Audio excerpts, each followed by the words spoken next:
Olá, gente boa de Deus, paz de Cristo sobre a tua vida, sobre o teu coração, sobre a tua casa, sobre a tua família. Pastor Adriano Moreira aqui com você mais uma vez, tendo o privilégio de chegar até onde você está. E hoje nós vamos em mais uma das nossas séries Mulheres Notáveis. E as mulheres notáveis de hoje, no plural mesmo, vamos falar de Evódia e Síntique. Mas eu não posso deixar de convidar você a se inscrever em nosso canal, a curtir, a compartilhar, a comentar, nos permitir chegar a muitos outros lugares, também nos seguir em nossas redes sociais, Instagram, o X também, o antigo Twitter, Facebook, e também, se você puder, contribui, o QR Code aí, para você contribuir com esse canal e permitir que a gente possa apresentar o melhor aqui para você. Então, vem comigo aprender com mais duas grandes mulheres notáveis das Escrituras.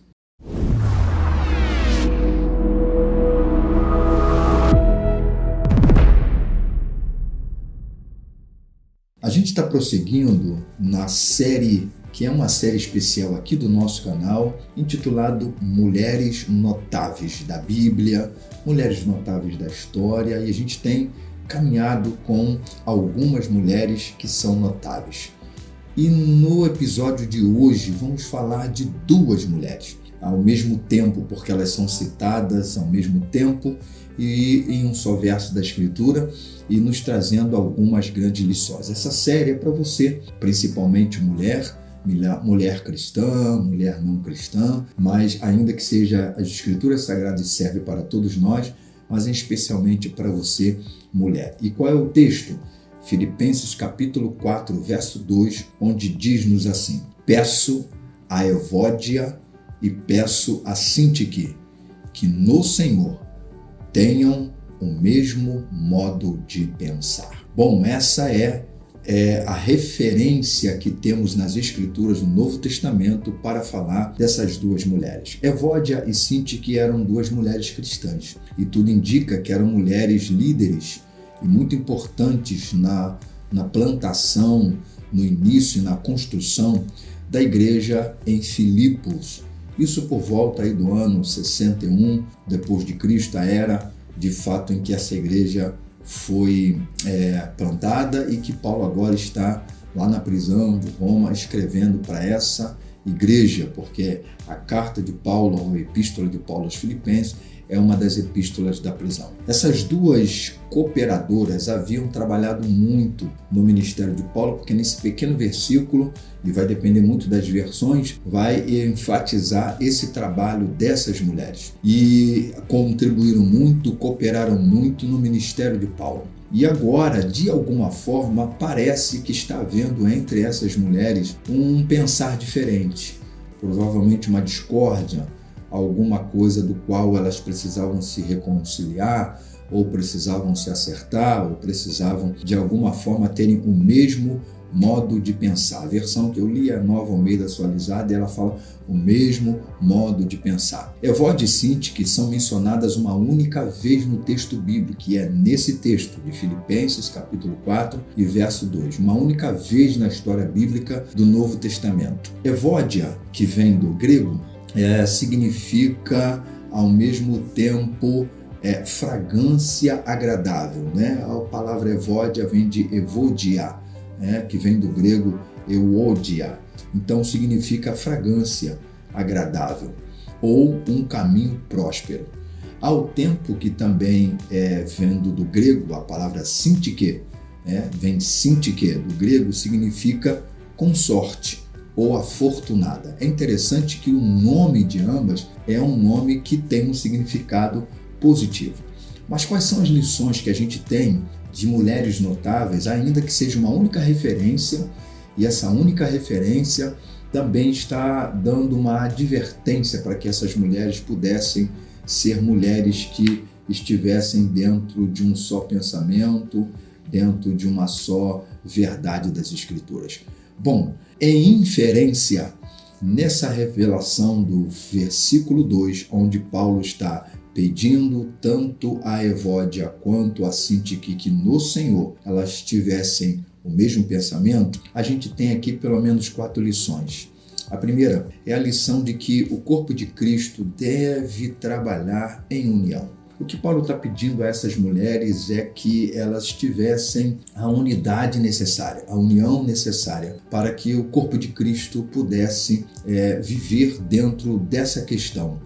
Ou seja, nós sabemos que as pessoas dentro de uma igreja não são perfeitas. Ninguém é perfeito. Onde há ser humano, não há perfeição. Todos nós temos falhas e cometemos pecados e erros. Discussões também podem surgir, desavenças, divergência de pensamento, mas o que Paulo está pedindo a essas mulheres é que houvesse um arrependimento, que houvesse uma busca de perdão, que houvesse uma busca de reconciliação, ou que simplesmente elas estivessem em um só pensamento. Inclusive, Paulo vai trabalhar muito nessa carta sobre o pensar. Lá no capítulo 2, ele vai falar sobre nós temos o mesmo sentimento, o mesmo pensamento que houve em Cristo Jesus. Então, a primeira lição que a gente tem dessas mulheres, que elas são notáveis, apesar de Paulo estar nesse texto fazendo uma recomendação de reconciliação, do mesmo pensar, mas Paulo enfatiza no mesmo verso que elas foram cooperadoras, que elas foram mulheres importantes no seu ministério. Então, a primeira lição é que o corpo de Cristo deve se trabalhar em unidade.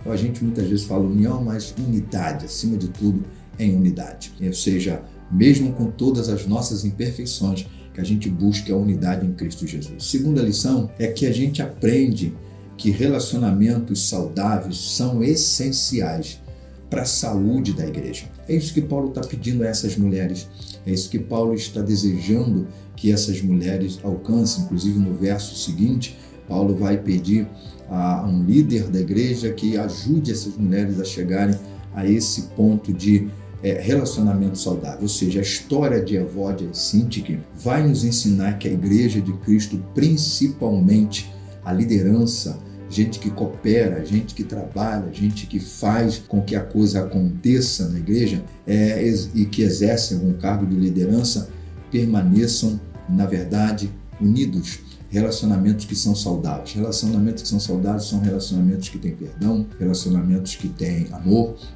relacionamentos que têm tolerância, relacionamentos que tenham suportar uns aos outros, relacionamentos que tenham humildade, senão não são relacionamentos saudáveis. E relacionamentos precisam ser saudáveis no seio da igreja. Terceira coisa que a gente aprende com essas mulheres notáveis, na recomendação de Paulo a elas, é que a oração é a melhor arma em tempos difíceis. É muito interessante que no contexto, Paulo vai tocar no assunto da oração. Os versículos posteriores aí, Paulo vai falar sobre não andar ansiosos e apresentar a Deus toda a ansiedade, que a paz de Deus vai estar excedendo os corações. Então essa é uma terceira lição. Talvez o que Paulo está, de modo não tão direto, dizendo a essas mulheres é que elas estivessem em oração, é que elas se colocassem em oração. E provavelmente se elas já tivessem se colocado em oração, se elas já tivessem se colocado de joelhos diante do Senhor, em oração na presença do Senhor, talvez Paulo não tivesse agora necessidade de orientá-las para que tivessem o mesmo pensamento, porque a oração, ela promove a unidade, ela dissipa qualquer desavença, qualquer discussão, e na oração a gente encontra aquilo que o próprio texto também vai dizer para nós, que é a quarta coisa que eu quero lhes falar. É preciso a gente manter a paz para que não haja escândalo no reino de Deus, para que a igreja de fato siga nessa unidade, siga nesse relacionamento saudável e que seja uma igreja também sempre de oração. Porque nesse mesmo texto, versos 5, 6 e 7, Paulo vai tocar justamente nesse assunto, dizendo que se nós colocarmos a nossa vida em oração, colocarmos diante de Deus as nossas ansiedades, nossas questões, Paulo diz que a paz de Deus, que excede todo entendimento e compreensão, vai estar permeando o nosso coração, vai encher o nosso coração, vai nos encher de verdadeira paz na alma, no coração, vai preencher o nosso ser. Por isso que Paulo, ao ter esse conhecimento dessas irmãs que não estão tendo o mesmo modo de pensar, e duas líderes importantes na igreja, ele se preocupa não só apenas com elas, mas se preocupa com o contexto, se preocupa com toda a igreja, né? Porque conflitos, discórdias entre membros do corpo de Cristo, principalmente se são líderes, afeta não só a liderança, mas também afeta todo o reino de Deus e pode causar escândalos. Por isso, o que nós temos a aprender com essas mulheres de fé? Mulheres que de alguma forma precisavam estar em unidade, mulheres que precisavam ter um relacionamento saudável, mulheres que precisavam estar se recorrendo à oração sempre e mulheres que precisavam estar experimentando a paz que excede todo entendimento e toda a compreensão. Por isso eu digo a você, mulher cristã, mulher não cristã, homens também, seja notável como foi a Vodia e Sintik na proposta e no caminho de construir um relacionamento saudável na comunhão dos santos, porque é isso que se entende que essas mulheres tomaram como atitude diante dessa recomendação do apóstolo Paulo. Portanto, agora que você pode seguir esse caminho, compartilhe de alguma forma o que aqui foi dito, comente, faça suas colocações, porque afinal de contas este canal também é seu.